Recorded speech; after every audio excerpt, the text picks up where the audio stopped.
This will be the other elevator at Wrigley Hall here at ASU Tempe. This is the older elevator. Let's go to LL.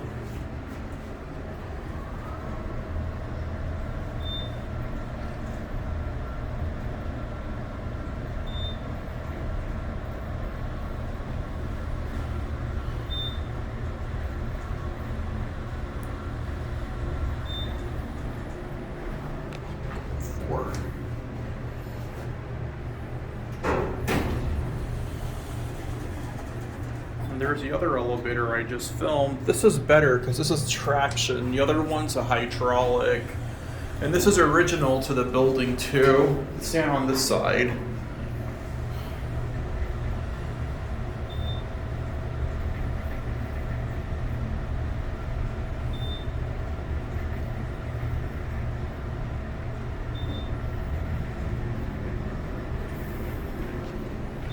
Get off at LL.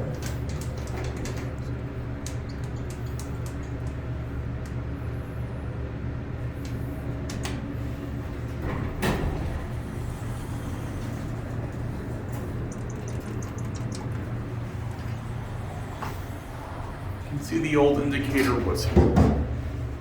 I hope in this year we won't still be wearing masks in 2050. I don't think so though. Right, then the pandemic will be long over. Let's get off at LL.